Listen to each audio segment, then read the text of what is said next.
the technology for electric cars and for charging the electric cars has evolved very quickly. Roughly about 2018, 19, there was the big step from 400 volts to 800 volts. That still not all vehicles are adopting the 800 volts. Now what BYD is doing is really pushing the bar even higher with 1000 volts.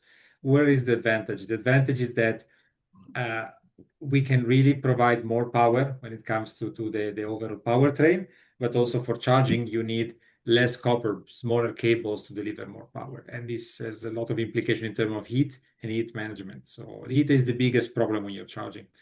What BYD has done with the Super E platform is to really push the limits of the technology, really pushing it forward. And this is possible only because BYD has this full integration.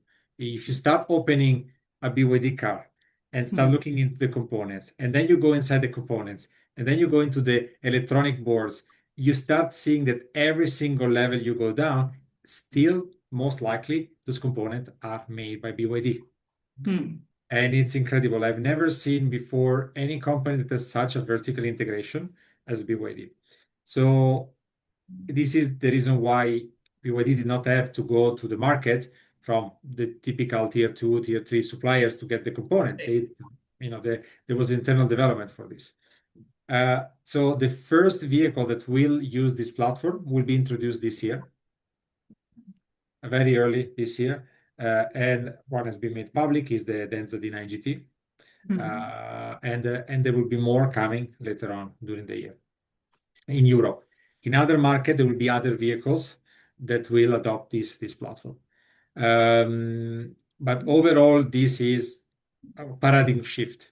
So we start with certain vehicles, but then to over time open up to more and more also cost competitive products. Of course, if you want to introduce a new technology like this, you need the infrastructure for it. And the vehicles that have the 1000-volt battery, they can also use regular chargers. So the 800 volt, no problem. But they will not get top performance. They will be limited by the charging system. So what does it mean for the user? Is that they have freedom to travel, but we will deploy this network of flash chargers all across Europe and across other regions. So the Middle East is one. We made some announcement. Africa, we made some announcements.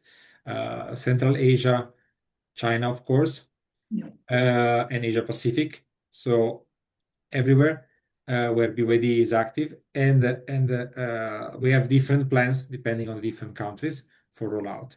But the targets are very ambitious.